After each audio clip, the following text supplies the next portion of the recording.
Što je Biblija ili Sveto pismo? Je li to samo zbirka starih knjiga ili je to riječ Božja koja je živa i koja nam govori i danas ako je slušamo?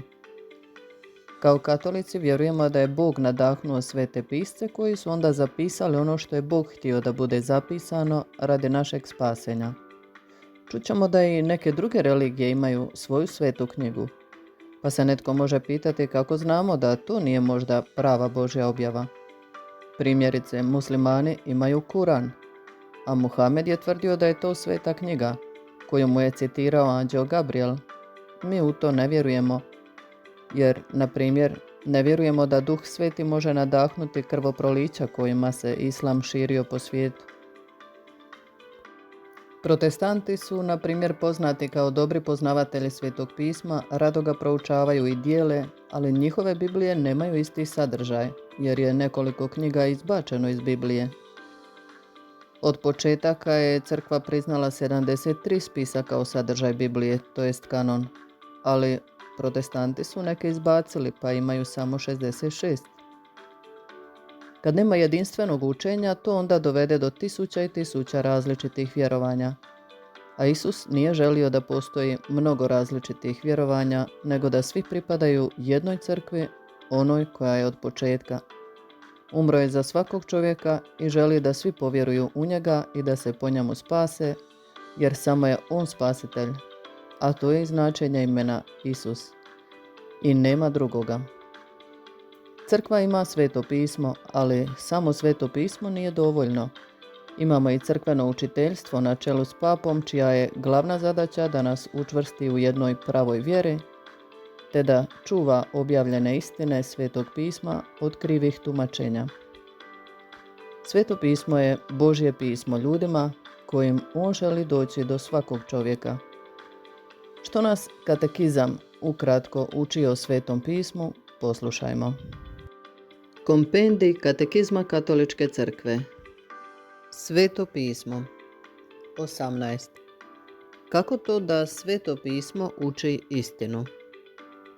Jer je sam Bog tvorac Svetog pisma, zato se za njega kaže da je nadahnuto i da nezabludivo naučava one istine koje su potrebne za naše spasenje.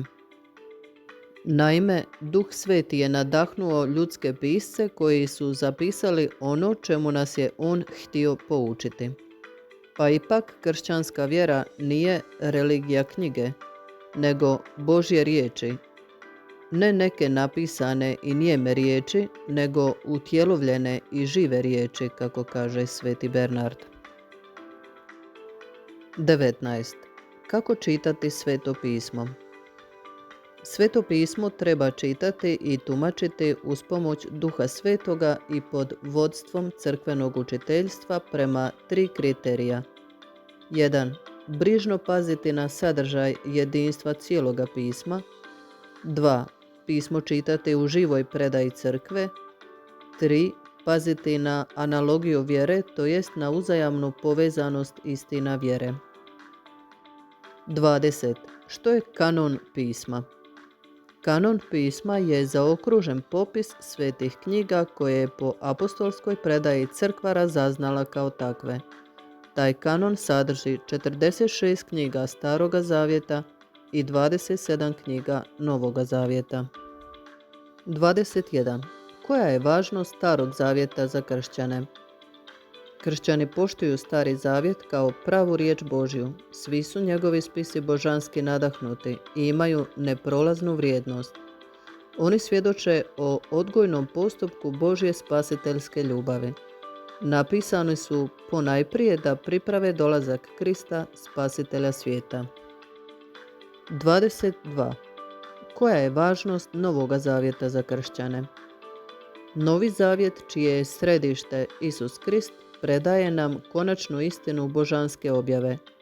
U njemu 4 evanđelja po Mateju, Marku, Luki i Ivanu, budući da su poglavito svjedočanstvo o Isusovu životu i nauku, tvore srce čitava Svetoga pisma i u crkvi zauzimaju jedinstveno mjesto. 23. Kakvo je jedinstvo Staroga i Novoga zavjeta? Pismo je jedno, jer je jedna Božja riječ, jedan je spasenski Božji naum, jedno je božansko nadahnuće obaju zavjeta. Stari zavjet pripravlja novi, a novi ispunjava stari. Međusobno se osvjetljuju. 24. Koja je uloga Svetog pisma u životu crkve? Sveto pismo je uporište i životna snaga crkvi, a njezinoj djeci čvrstina vjere, hrana i vrelo duhovnoga života. Ono je duša teologije i pastirskoga propovjedanja. Psalmist veli: ono je nozi mojoj svjetiljka i svjetlo mojoj stazi. Psalam 119:105. Zato crkva potiče na učestalo čitanje božanskih pisama, jer nepoznavanje pisama jest nepoznavanje Krista, kako kaže sveti Jeronim.